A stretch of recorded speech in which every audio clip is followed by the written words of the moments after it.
I made $168,000 in just 3 weeks this summer, just on the wholesale side of my business. I really could not recommend enough trying out the strategy that's helped me get here. Although I will say it has taken years and a lot of effort to get up to this point. I'm very excited about the potential of sort of my wholesale strategy going forward.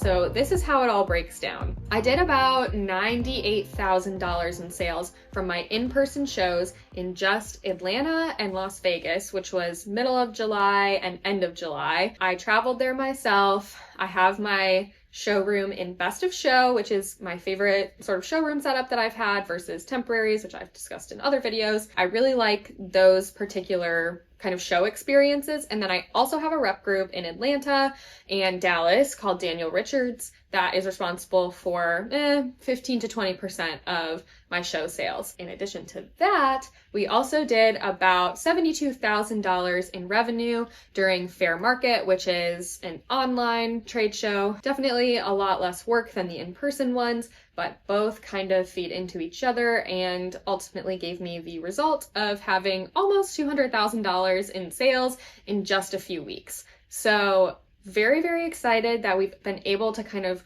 ramp up our wholesale business in this way. And here's kind of some things that have helped me get here to this point. So I started doing trade shows about 3 years ago. I just started to kind of check them out, dip my toes in the water, and I went to New York now a couple times. I went to San Francisco now, and then I finally went to Atlanta Market. I tried Las Vegas Magic last winter, and then also I tried the Las Vegas gift show last winter. I think those are all the shows I've been to. So New York now, not my favorite. San Francisco now, also not my favorite. I would not recommend San Francisco. New York, personally don't love New York that much, and I feel like the traffic was more geared towards like licensing and like big box stores that I don't know how serious they are all the time. I feel like you get more orders and you get more kind of out of your show in Atlanta and Las Vegas. Both of those are like the gift shows. Magic was okay for my business. Obviously, it's more apparel geared, so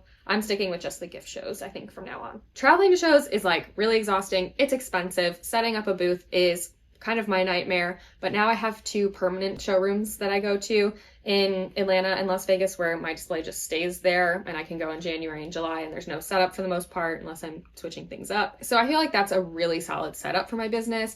Minimizes the cost, minimizes the stress, keeps me available to run the other parts of my business that are also generating a lot of revenue at the same time. And so I want to keep all these wheels turning and like really have an efficient setup. I feel like we finally narrowed it down. Like we've got this whole thing figured out for the most part. I'm really happy that we have our rep group that's covering more ground for us as well. So I just feel like that has been kind of optimized. We've always done Faire Market since it like even started, I think in like 2020 maybe. That has always been like really successful for us, and this was our best Faire Market to date, so that's really exciting to see that growth. The best part about having Faire Market and the in-person shows and doing them together is that they complement each other. So Atlanta is the week before Faire Market and Las Vegas is the week after Faire Market. Las Vegas is definitely like a slower show, especially in the summer. Atlanta is like the busiest one, and we do even more revenue generally than we do on Faire during the market. So that's exciting. Something that we definitely keep consistent is our show special. So whatever we're offering for Faire Market, we offer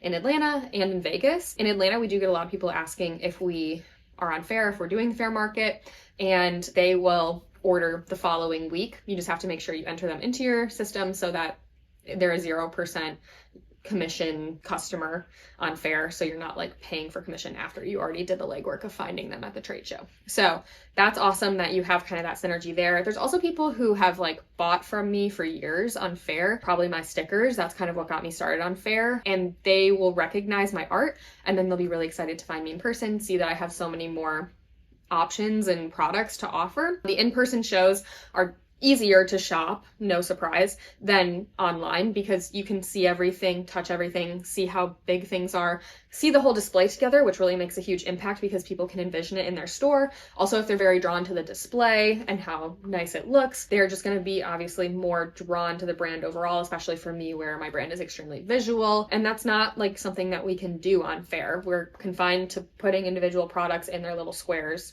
on the website. So people will recognize us from Faire or have ordered from us before, but didn't know we had even more products to offer, and they'll put in an order at the market. So they feed into each other like that. And then at Las Vegas, if we see people who have ordered from us before or on Faire who didn't order during the market, it's an easy thing to say, did you miss the Faire Market? I know there's a lot of brands that you have to shop, but we're offering the same deal here. So we get sales that way too. Also, you get returning customers, like I said, who have ordered on Faire or who have ordered at the markets before, who will order from another channel, and you're just making yourself available to those customers in multiple ways. So in case they have a really full plate and forget to order from your brand, or like didn't realize you had something new that they either see on Faire or at the market because they're just different formats for viewing your products, they may put in multiple orders or they may reorder from a different channel. So I just feel like they're very synergistic. There's a lot of crossover. Hey, we found you at the market. We want to order on Faire, or we've seen you on Faire before. We're really excited.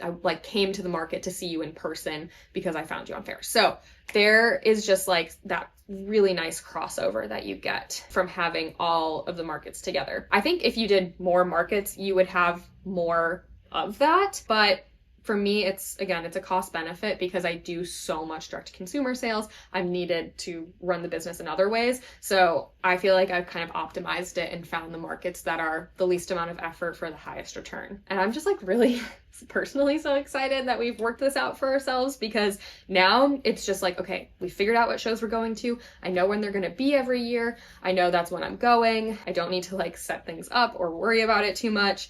And I know we can have this nice like rinse and repeat of like, okay, everything's set up. Now we just got to go grind out the show and we're good to go. So that's really, really exciting. I will say everybody says that the summer shows are less busy than the winter shows. And that definitely seemed to be true for me. Although we actually did more revenue in Atlanta than we did in January there because we moved to the corner spot on the window in the showroom and had more products available that are really popular. So you can still make the most of your summer show for sure. And that makes me really excited for January, knowing that we're set up for an even better January. I think for me, I have to go to both shows because we want to keep our spot in the showroom. But if you just go to like one show a year, January is better. Also, like there's kind of nothing going on in January, so I feel like it's a great time. That's also, I feel like, why there's more buyers in January. Like people are busy in July and they have their own lives to deal with. They don't necessarily want to travel also to like some of the hottest areas of the country in the middle of July. And also in January, people have just sold through so much stuff in their store for the holiday season and have a lot of cash and need to restock. So there's multiple factors, I think, that are making January stronger shows that totally make sense.